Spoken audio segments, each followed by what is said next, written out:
When my phone rang at 3 a.m., I froze, because it was his number calling me. I don't think I've ever felt shock like that before. My son David had died 15 years ago, and there it was, his familiar string of digits lighting up my screen in the dead of night. My hands trembled, and for a moment I just stared at it, the darkness of my bedroom pressing against my chest like a weight I couldn't lift. The world outside was quiet, but inside my heart was screaming. I swallowed hard and answered, my voice shaking. "Hello?" There was silence on the other end. Then a whisper, a voice that sounded like him, though it shouldn't have. "Mom!" I dropped the phone onto the bed. My stomach sank. I sat there for what felt like hours, listening to the low hum of the street lamp outside, trying to convince myself it was some trick of technology, a glitch, or maybe some cruel prank.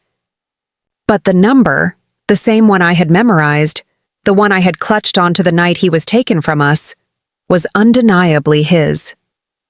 Even now, recounting it, my hands shake. I didn't sleep the rest of that night. I just sat by the window staring out into the blackness, trying to make sense of a world that had already shown me it could be cruel beyond reason. Before that night, my life had settled into a rhythm of quiet grief. I would wake in the mornings, make tea, and take long walks in the small park near my home. The smell of damp leaves in autumn, the soft rustle of branches in the wind, those little things had become my anchors. My husband Richard had left years ago, unable to cope with the emptiness that David's death left behind, and I was left with the memories, photographs, and the occasional dream that felt too real. I often thought about the days before he was gone. David was bright, gentle, a boy who loved to make up stories and laugh with his whole body. I can still hear the sound of his little feet running down the hallway in the morning, the way he would burst into my room with a book in hand, demanding I read to him. Mom, you have to see this picture." We had been inseparable, the two of us. Even when he started school, he would rush home to tell me every detail of his day, the games he played, the friends he made, the new things he discovered. I was a single mother at the time, and every laugh, every hug from him was a small miracle I clung to. Then, the accident. A rainy evening, slippery streets, a car that couldn't stop in time. I will never forget the ambulance sirens, the hospital waiting room that smelled of antiseptic and despair, the way my knees gave out when the doctor looked at me with pity in his eyes. 15 years have passed, but the echo of that night still reverberates through me. After David died, I kept my routines. I tended to my garden, cooked meals for one, and tried to build a semblance of normalcy. Friends would visit occasionally, but I learned to smile even when my chest felt like it would cave in from grief. I had no other children, and though I tried to fill my life with books, music, and volunteer work, there was always a missing piece, a boy's laughter that would never return. Life was quiet. Too quiet. Until that night. I remember the moment I first doubted myself. It was a week before the phone call. I had been receiving strange texts, numbers I didn't recognize, messages that would start with "Hi Mom" and nothing else. At first I thought it was spam, maybe a scammer who had somehow gotten my number. But there was something in the phrasing, the punctuation, that made my chest tighten. The texts didn't ask for money, didn't demand anything. They were just there, little digital whispers in the night. I told myself I was imagining things. I deleted the messages, shook my head, and tried to focus on the routines I had built. The tea, the walks, the small joys that kept me tethered to the living world. But the feeling lingered. A sense of someone watching or reaching out that gnawed at the edges of my sanity. And then came the phone call. 3 a.m. The dark hour when grief becomes a physical presence, and your mind teeters between what is real and what your heart wishes were real. I remember gripping the edge of my bed, the sheets twisted around my fingers, trying to steady my breathing. I wanted to run, to throw the phone out the window, to tell myself I was being ridiculous. But my curiosity, my desperate need to understand, kept me rooted. "Mom?" The voice was impossibly soft, fragile, and familiar. I could have sworn I was hearing David. My son. My baby, I whispered back. David, is that really you? Silence again. Then a click. The line went dead. My chest tightened so suddenly I thought I might faint. I wanted to scream, but there was no sound. My mind spun, asking questions I didn't have answers to. How could this be? Why now? Who would do such a cruel thing? Pretending, taunting, messing with the fragile remnants of a grieving mother's mind. I didn't sleep after that. I spent the entire night pacing my living room, staring at my phone, willing it to ring again. And when it did, just as the sky began to lighten with the first hint of dawn, I answered. This time, I was determined to listen, to understand. And that is when everything changed. The next call came just as the sun was beginning to edge its way into the sky, painting the sky a pale pink. I answered before thinking, my fingers still shaking, gripping the phone like it was a lifeline. Mom? The voice was clearer this time, closer. It's me. I need you to listen. My breath caught. Every rational part of me screamed that this was impossible. 15 years. He had been gone for 15 years. And yet, there it was, the sound of my son's voice, trembling on the other end of a line that should not exist. David. Who is this? What is happening? My words were barely audible, the tremor in my voice betraying the fear clawing up my throat. I don't have much time, he said. You have to trust me. What happened back then wasn't what you think. I sank onto the couch, my heart hammering so hard I thought it might burst. What do you mean? David, Mom, listen, please, I can't stay on the line long. His voice wavered. You have to look for the truth in the old letters, in the drawers. Everything we left behind. They lied to you. I didn't. They made me. The line went dead again.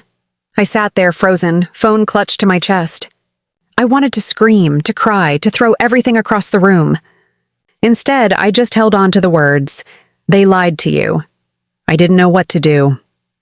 My son had been gone for 15 years, taken from me in a sudden, horrifying accident that I had never stopped blaming myself for. And now there were whispers of a truth I had never imagined, a secret I had never suspected. In the days that followed, I began to dig. At first, I told myself it was a kind of therapy, a way to distract from the late-night calls that I couldn't explain. I went through old letters, photographs, notebooks, anything that had belonged to David. I found the things that had always made me smile, the little notes he'd left in my drawers. Mom, I love you. Scrawled in childish handwriting, or doodles of stick figures playing in the yard. But beneath the surface, something felt off. There were letters I had never noticed before, tucked into the pages of old school books written in a hurry. One from a teacher, cryptic and vague, mentioning concern over the home situation and outside influences. I remembered dismissing it at the time, thinking it was nothing, just adult worry over a child. But now, in the light of those mysterious phone calls, the words took on a new meaning. I started visiting the people who had been part of his life, friends, teachers, neighbors. Everyone spoke of David the way I remembered, cheerful, kind, full of potential. But occasionally someone's gaze would flicker, a hesitation in their voice as if they were holding something back. You know, your son, he was different that last year? One teacher said carefully, glancing away. Not in a bad way, just, he was being watched, Mom. He didn't tell anyone, but I could tell. Something was off. Something was off. Then, one evening, I stumbled upon a box tucked away in the attic, covered in dust and wrapped in old newspapers. My hands trembled as I opened it, revealing dozens of letters and photographs I hadn't seen in years.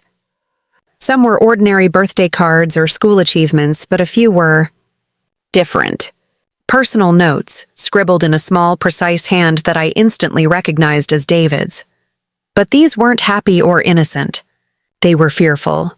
Mom, if anything happens to me, remember, they're not who they seem. Don't trust the smiles. Don't let them erase me. I dropped the papers, my chest tightening. Tears pricked at the corners of my eyes.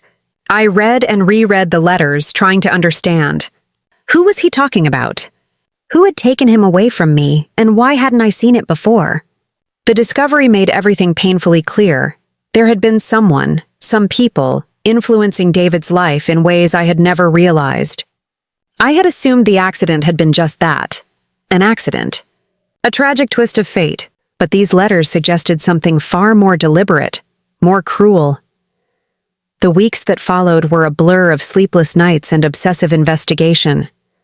I revisited old medical records, police reports, and conversations with the few family members who had remained close. Each step seemed to confirm the suspicion I had once thought impossible. David had been manipulated, coerced, or endangered by someone I had trusted. Someone who had worn a friendly face while hiding something dark. The realization hit me hardest when I confronted my ex-husband, Richard. I think they did something to him, I said one afternoon, voice tight, eyes burning. I think he didn't die the way we were told. Someone lied to me. Lied to all of us. Richard looked away, his hands tightening around his coffee mug. I don't know what you mean, he said quietly, but the way he avoided my gaze told me everything I needed to know. You know, I said, standing now, my voice rising with a mix of anger and desperation. You knew something? You always knew, didn't you? And you said nothing. I didn't want to hurt you, he whispered, voice cracking. I thought, if I kept quiet, it would protect you. Protect us. Protect us? I laughed bitterly, the sound hollow in the kitchen. Protect us? He's dead, Richard. He's gone. And now I'm supposed to trust anyone again? How could you? How could you let this happen? He had no answers. Only silence, and then the calls continued. Always at night. Always David, always urging me to dig deeper, to trust my instincts. Each call brought pieces of a puzzle I didn't yet understand. Fragments of truths that were slowly coalescing into a picture I wasn't sure I wanted to see.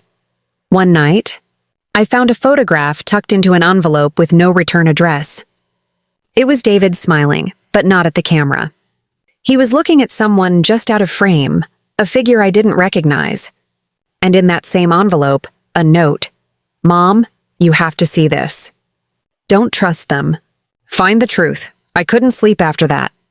My life, which I had believed was a fragile equilibrium of grief and routine, was collapsing. And I realized, with a sickening certainty, that the people I had trusted most might have been the ones who betrayed me, who stole my son in ways I hadn't yet understood. I needed answers. I needed the truth, and I was willing to do whatever it took to find it. The first step was to go back to the place where it all began. The hospital, the street, the intersection where my world had shattered 15 years ago.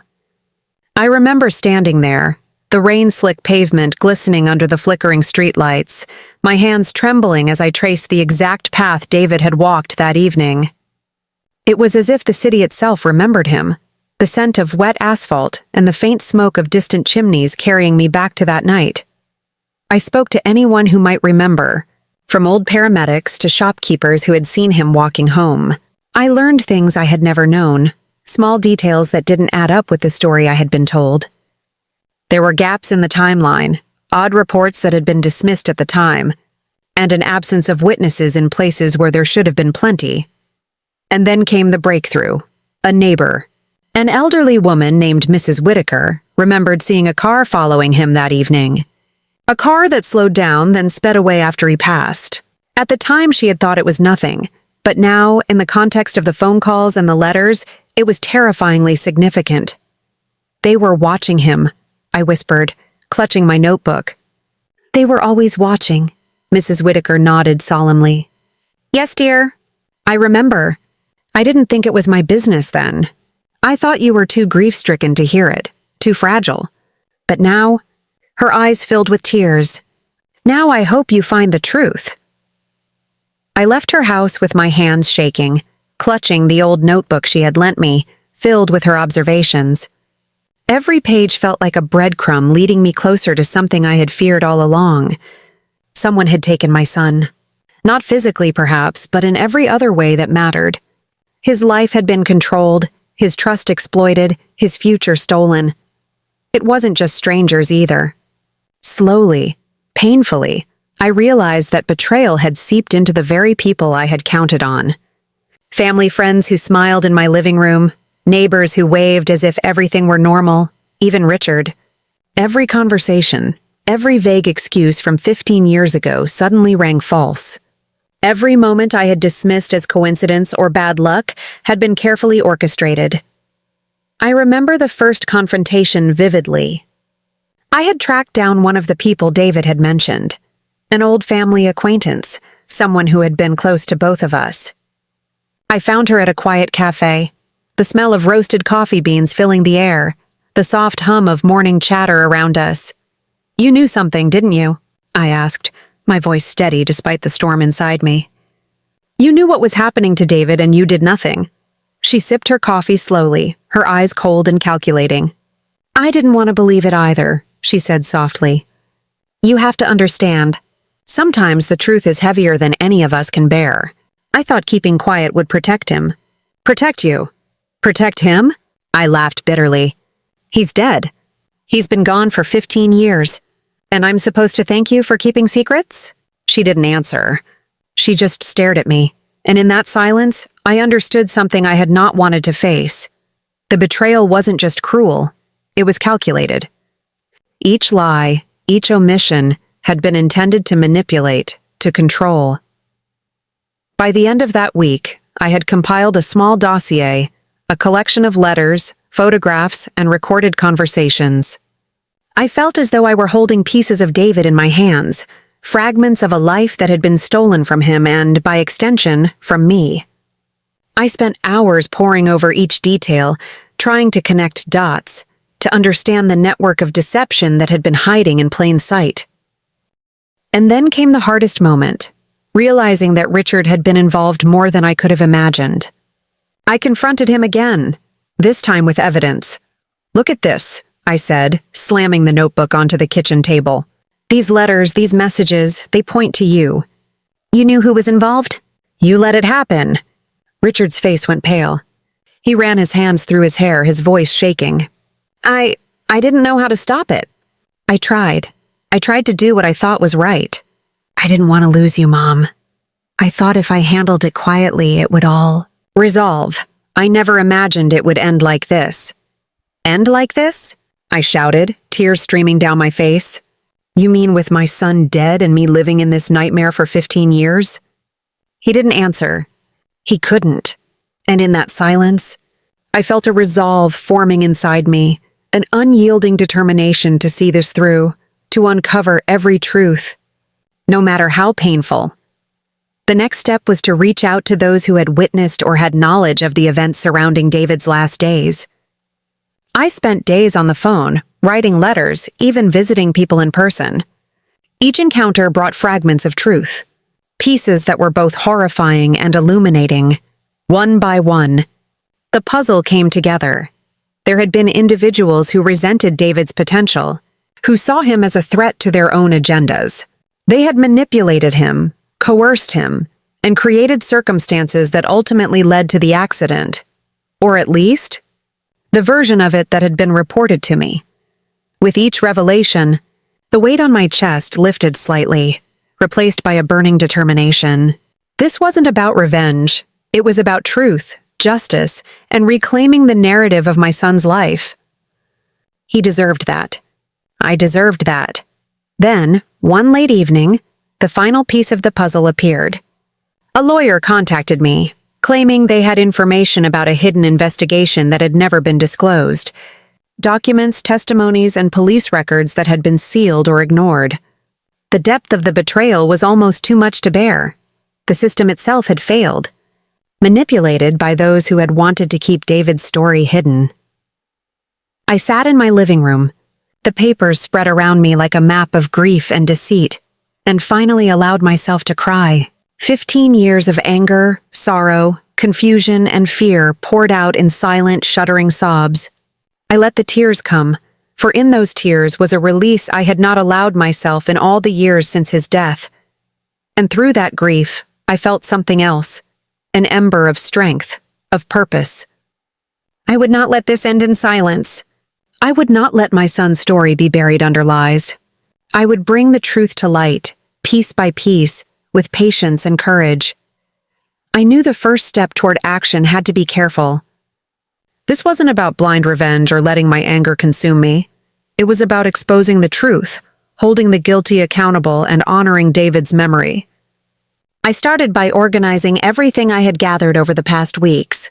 The letters, the photographs, the mysterious phone call logs, the testimonies from neighbors, teachers, and witnesses. Every piece of information was a thread in the tapestry of deceit, and I intended to unravel it completely. I remember the day I decided to confront the first of the culprits. It was a warm afternoon, the kind where the sunlight feels almost forgiving, but my stomach was knotted with tension. I walked into her office, a tidy space with the faint smell of vanilla candles, and sat down across from her. Her face was calm, serene even, but I could see the flicker of recognition in her eyes. She knew why I was there. "You've lied to me for 15 years, I said, my voice low but steady. "You manipulated my son. You took him from me in ways I am only beginning to understand." She pursed her lips, avoiding my gaze. "I thought I was protecting him," she whispered. We didn't know how to handle him, how to guide him. I know it sounds terrible, but it was all meant to be for his own good." "Protecting him?" I repeated, my voice rising with incredulity. "Do you even hear yourself? He's dead. He's gone. And now you expect me to forgive you for keeping it all hidden?" Her hands trembled slightly, and for a brief moment, I saw regret. But regret wasn't enough. Not after 15 years of lies and silence. I left that office with more resolve than ever. I couldn't let anyone gaslight me or minimize the truth. David deserved better, and I owed it to him, and to myself, to see this through. The next few weeks were a blur of meetings, phone calls, and sleepless nights. I reached out to the media cautiously, sharing my story with a reporter I trusted. Slowly, carefully, the narrative began to take shape. A mother piecing together the deception that had stolen her son, uncovering betrayals by people she had once considered friends, allies, even family. It was during this time that I received the most unsettling phone call of all. The number was familiar, the same one from the 3 a.m. calls. I answered, and his voice came through, steady now, almost calm. "Mom," he said, "you're doing it. You're finding the truth. Be careful. They will try to stop you." I closed my eyes, feeling the weight of those words. I didn't need him to tell me that. I already knew. But hearing it from him, even in a voice that should have been impossible, strengthened my resolve. "I will find it," I whispered, more to myself than to him. "I promise, David, I will find the truth." Then came the day when the confrontation shifted from private to public. I had gathered enough evidence to confront the people responsible in a controlled environment. Lawyers, witnesses, media present. I remember standing there, my hands slightly shaking but my voice strong, as I laid out everything. The letters, the photographs, the testimonies, and the hidden investigation files. Faces in the room shifted, some pale, some defiant, others silently crumbling under the weight of exposure. I didn't need to shout or cry. The truth had a power of its own. Every lie, every omission, every betrayal I had endured over 15 years was laid bare. And for the first time, I felt something like justice. Not the kind that heals the pain completely, because that is impossible, but a justice that acknowledged the wrongs done, that named them, and held them accountable. Richard was there too. I caught his eye across the room. There was no pleading now, no excuses. Just recognition. He saw what I had accomplished, and I saw him realize the magnitude of what had been hidden from me. "You did it," he said quietly after the meeting, his voice barely audible over the crowd. You found everything." "Yes," I replied. "But it isn't about me. It's about David. I did this for him." The people responsible faced consequences, some legal, some social. Their reputations crumbled, and in some ways, I realized that was the only justice that remained possible. But the most important thing was that the story was finally out. The truth could no longer hide in shadows. In the days that followed, life felt different. Not lighter exactly. Grief doesn't leave you so easily, but there was a clarity, a sense of purpose restored. I could walk through my home without feeling the weight of secrets pressing down on me. I could look at his photographs without a fresh stab of anger at the people who had deceived me. And the calls stopped. That familiar number never rang again. I understood finally that he had guided me just enough to set me on the path to uncovering the truth. My son had trusted me, even from beyond the impossible, to do what was right. I began reconnecting with the few friends and family members who had remained honest and supportive.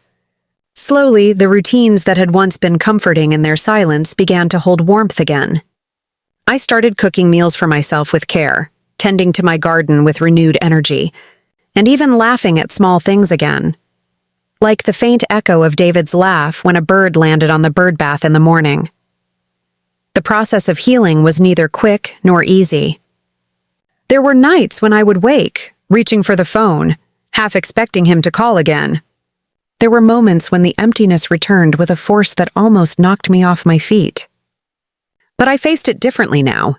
I faced it with knowledge, with the certainty that I had honored him, and with the quiet strength that comes from surviving unimaginable betrayal and grief.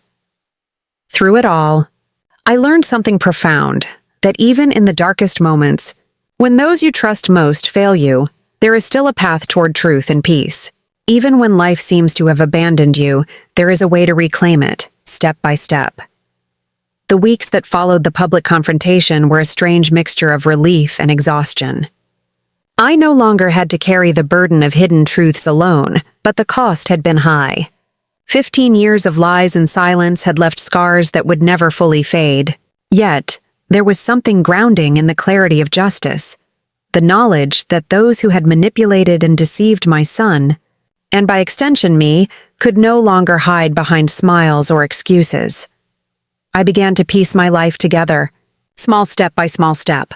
I started taking walks again, this time paying closer attention to the little details. The sound of children laughing in the park, the smell of bread baking at the corner bakery, the gentle warmth of sunlight on my face.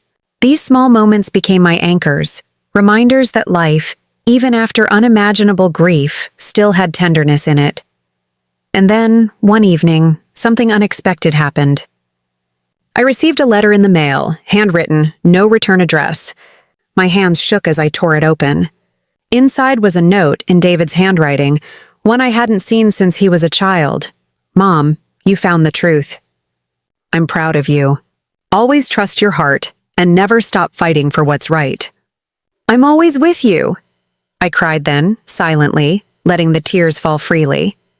I had never stopped longing for him, but now I felt a connection renewed. Not the childish laughter or the small hand in mine, but a deeper, enduring bond, one forged through love, perseverance, and truth. Rebuilding relationships was the next challenge. I reached out to old friends, people who had stood by me, who had whispered words of comfort when I needed them most. I apologized where I had doubted them, and they apologized for the pain they had witnessed but could not prevent. Slowly, the pieces of my social world, fractured by grief and betrayal, began to mend. Richard, too, became part of this cautious reconciliation. We didn't return to the life we had before. That was impossible. But we found a new understanding, grounded not in nostalgia or shared history alone, but in a recognition of truth and accountability. He had failed me once, but he had also been caught in the web of deception. Together, we began the delicate work of untangling the remnants of that past. One afternoon, we visited David's favorite park. I brought the letters, the photographs, and some of his old toys, tangible reminders of a boy who had been stolen from me but not forgotten. Sitting on a bench under the sprawling oak tree, I spoke aloud, as if he were there beside me. I found the truth, David. I made sure your story was known. I hope you're proud. A breeze rustled the leaves above us, and for a moment, I allowed myself to believe he was listening. The public reckoning of those responsible for the deception had unexpected consequences. Some lost their jobs, Others were socially shunned, and a few faced legal investigations. I had not set out for revenge, only for truth, but the outcomes felt like a form of justice. What surprised me, though, was that some of the people I had confronted showed genuine remorse. It wasn't enough to erase the damage, but it was enough to remind me that even flawed people can acknowledge their wrongs. For myself, I took a different kind of action. I began volunteering with a local organization that supported families coping with loss and grief. Sharing my story, my experiences, and the lessons I had learned became a way to honor David while also giving meaning to my pain. Each time I comforted a parent who had lost a child, each time I listened to someone who felt hopeless, I felt a thread of connection to him, an invisible bridge linking his life, my grief and my purpose. Healing, I realized, was never about forgetting. It was about integrating loss into the fabric of life, about learning to move forward without betraying the memory of what had been taken.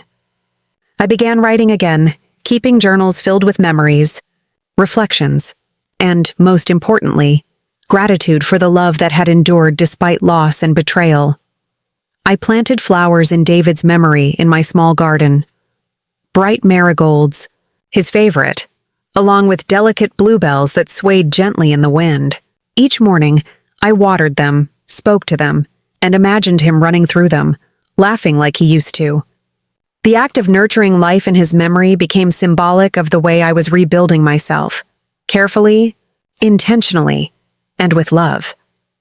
There were still nights when I awoke suddenly, reaching for the phone, half expecting another call. But I didn't fear those moments anymore.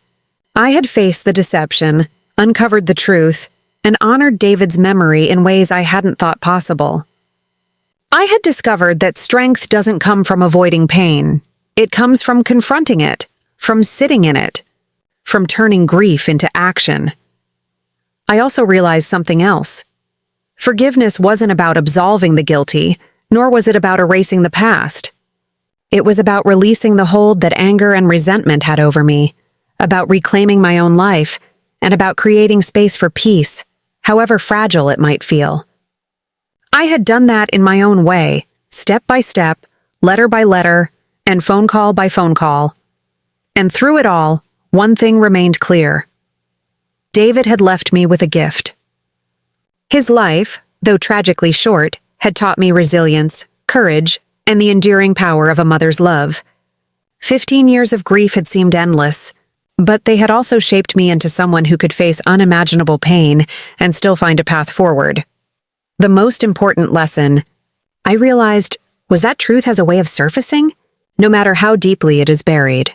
The lies, the deception, the betrayal, they had held power only as long as I allowed them to.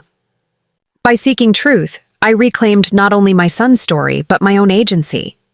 I became a witness to both the fragility and the strength of life, to the darkness of human manipulation, and to the light of resilience and love.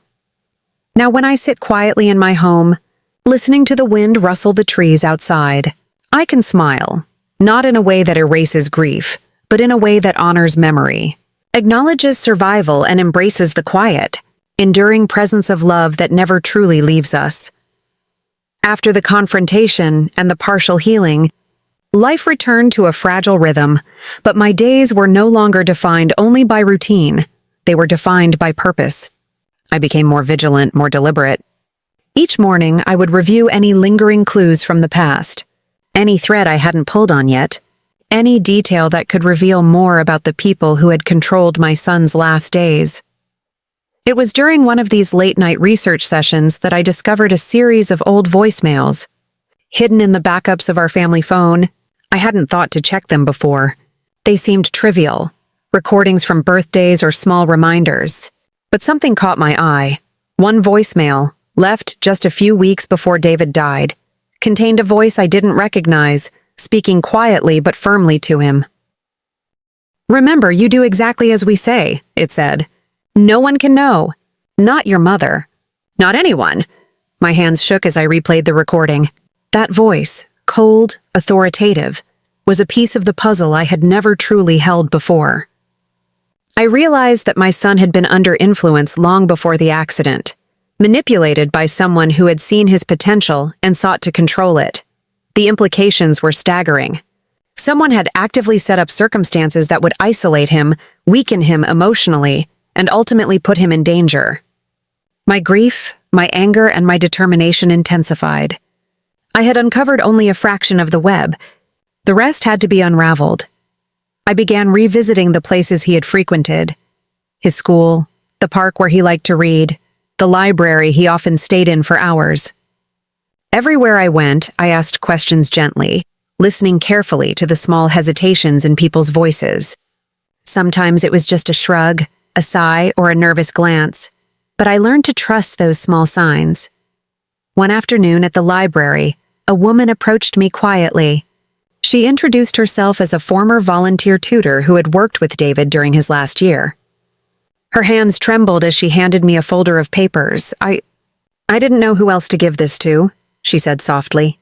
I was told never to speak. But I couldn't let his mother remain in the dark. Inside were school reports, notes about unusual absences, and even some letters from David himself, letters that had never reached me. He had written about feeling watched, about fearing the people around him, about wanting to tell me, but being told it would only make things worse. I sat on a bench outside the library, tears streaming down my face as I read his words. 15 years of believing I had been powerless, of thinking that the accident was random, suddenly shifted. I realized someone had stolen my son in ways I had never imagined, not just from life, but from the support he needed to thrive. I knew then that I couldn't stop at confrontation and public exposure. I had to ensure that this manipulation could never happen to another child. I met with child advocacy groups, shared my story anonymously at first, then publicly. I wrote letters, spoke at small community events, and even appeared in a local news feature. Each step I took was emotionally exhausting, but it also felt like reclaiming a piece of David's life, his voice, his fears, and his courage. I became a witness not just for him, but for all children whose lives could be quietly controlled or manipulated by adults with agendas of their own. And yet, the personal side of my journey was far from over. Richard and I continued our fragile reconciliation. There were long conversations late at night, admissions of guilt, and moments of shared grief that felt raw and unfiltered. One evening, as we sat together in the dim light of the living room, I finally asked him what he had known. I knew, he admitted, voice trembling. I didn't understand fully. I wanted to protect you, Mom, from what I feared. I thought I was shielding you. But I see now that I failed both of you. I failed David. I took his hands in mine, feeling the tremor of sincerity, and nodded. We can't change the past, Richard, but we can honor him, and we can make sure no one else has to suffer in silence like this. I started writing a memoir of sorts, not for publication at first, but as a way to process everything. Each word I wrote, each memory I revisited, helped me understand the depth of my own resilience and the enormity of the betrayal we had endured. I included the letters from David, the voicemails, the photographs, and my reflections. There were nights I stayed awake, pen in hand, tears staining the pages, whispering to him, I hear you, David. I see you. I will not forget you. In those quiet hours, I felt a presence, not supernatural, not miraculous, but a deep, enduring connection. He was part of me still, guiding my actions, strengthening my resolve, and reminding me that love, even after tragedy, remains unbroken. Months passed, and with each day, the pieces of David's story became clearer. Though the ache of his absence never faded, I had reached a point where I could finally step back and observe the pattern of deceit that had surrounded him, the manipulation that had slowly closed in like a trap. And I realized painfully that some of the people I had trusted most had been complicit in silencing him. Friends, neighbors, even distant relatives who had smiled while carrying secrets. One afternoon, I received a phone call from someone I hadn't spoken to in years, David's childhood best friend, Lucas. His voice trembled, hesitant. Mom? I think I can help, he said. There's something I've kept hidden all these years. Something I promised David I wouldn't tell. But now I see you've been fighting for the truth. You deserve to know. I felt a mixture of fear and anticipation, my pulse quickening. Tell me, Lucas, I said. Anything. Everything. He hesitated, then confessed that there had been a small group, adults who had been close to our family, who had pressured David, subtly but persistently, in the months leading up to his accident. They had fed him misinformation, isolated him from friends, and encouraged risky behaviors under the guise of guidance. Lucas's voice broke as he said, "He tried to tell me, but he was scared. He didn't want to hurt you." My hands gripped the table, the words sinking in. 15 years of grief, 15 years of believing in the randomness of tragedy, were suddenly reframed. My son had been aware, fighting in his own way, and he had trusted me to finish what he could not. I realized then that my fight was not just about exposing those responsible. It was also about reclaiming David's courage, his voice, and his story. I began documenting everything, compiling every confession, every letter, every recording, and planning the final step, bringing the remaining pieces of the truth into the open in a public, undeniable way. The confrontation was carefully arranged. I chose a neutral setting, a local community hall, and invited those who had been involved, along with trusted friends, witnesses, and advocates. I prepared every detail meticulously, a timeline of events, copies of letters, recorded voicemails, and photographs. I would not allow anyone to deflect, deny, or dismiss the truth this time. The day of the meeting, I remember walking into the hall, the air thick with anticipation. Some faces were pale, some guarded, and some seemed indifferent, but I knew better. Beneath the surface, guilt and fear simmered. I stood at the podium, took a deep breath, and began. "This story is about my son, David," I said, my voice calm but resolute. "A boy who was loved, a boy who was bright, and a boy whose life was stolen, not by accident, but by manipulation and deceit. For 15 years, I have carried this grief in silence, believing that the accident had ended everything. But I have discovered the truth, and today I will share it with all of you." As I laid out the evidence, the room grew quiet. Letters were read aloud, photographs displayed, voicemails played. Each revelation hit like a small thunderclap. Some people's eyes widened in disbelief. Others averted their gaze. There were gasps, murmurs, and in one corner, someone's shoulders slumped in resignation. I did not shout. I did not beg. I simply presented the facts. The story of David, the lies that had surrounded him, and the betrayal of trust was now undeniable. And in that moment, I felt a weight lift. Not entirely, because grief remains, but enough to breathe, to stand tall, to reclaim my own agency. After the meeting, several of the people involved approached me. Some offered apologies, genuine and heartfelt. Others remained silent, unwilling to confront the consequences of their actions. But it no longer mattered. The truth had been spoken, and for the first time I felt a sense of moral closure. Not vindictive closure, not the kind that comes from revenge, but the deep, quiet satisfaction that comes from setting the record straight and honoring a life taken too soon. Richard was there, sitting quietly beside me. He took my hand when I returned to my seat. "You did it," he said softly. "You gave him his voice back." I nodded, tears prickling my eyes. "We gave him his voice back," I whispered. "Together."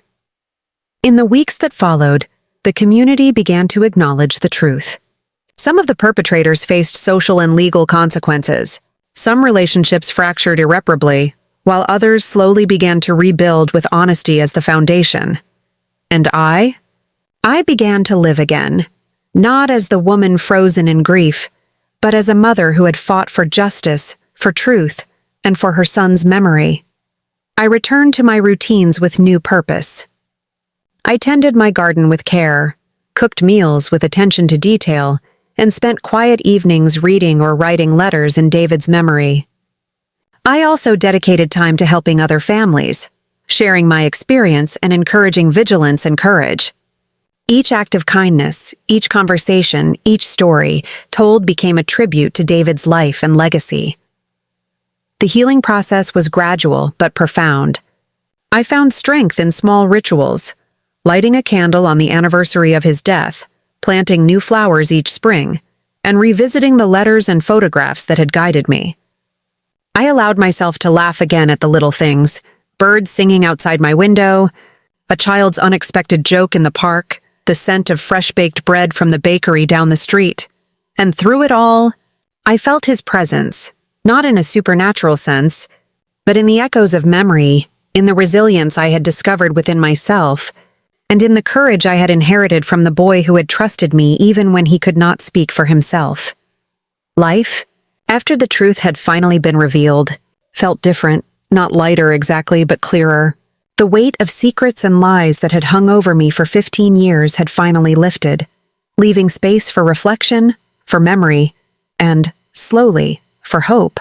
I began to realize that while nothing could bring David back, every step I had taken, every confrontation, and every tear had been part of a larger journey toward healing. I started spending more time in the places that had meant the most to him. The park where he loved to read, the little ice cream shop around the corner where he would insist on choosing the flavor himself, and the library where he had spent countless afternoons. These spaces were filled with echoes of him, reminders that his life had mattered, even if it had been cut short. One afternoon, as I sat beneath the oak tree in the park, I opened the journal I had been keeping since the first strange 3 a.m. call. The pages were filled with memories, letters and reflections, a mosaic of grief, determination, and love. I found myself reading aloud to the empty park, imagining David listening. "I've walked through fear, betrayal, and grief," I whispered. "I've learned that truth can be hidden, but it always finds a way to surface. I hope you are proud of me, David. I hope you know I never stopped believing in you, in us." The wind rustled the branches above me, and I allowed myself a small, almost imperceptible smile. It wasn't miraculous, and it didn't erase the past, but it was peace of a kind I hadn't known in years. I also found a quiet satisfaction in the knowledge that justice had been done. Some of the people responsible faced legal consequences, others were publicly held accountable, but more importantly, their control, their ability to manipulate, had ended. I had reclaimed my son's story, and in doing so, I had reclaimed a piece of myself. Even Richard, whose silence had been part of the deception, showed signs of change. We weren't the same people who had shared the house 15 years ago. We weren't even the same people who had been fractured by lies.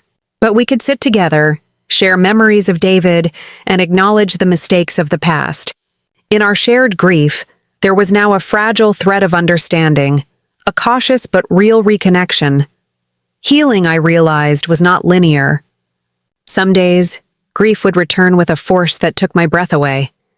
On those days, I would retreat to the garden, tending the flowers I had planted in David's memory. Bright marigolds and delicate bluebells swayed gently in the breeze, each bloom a quiet testament to life, love, and resilience. I would talk to him, sometimes aloud, sometimes silently, and I would remember that even in absence, his presence shaped my actions and my heart. I also began volunteering regularly with organizations that helped families dealing with loss. Sharing my story became a way to honor David while also giving purpose to my pain.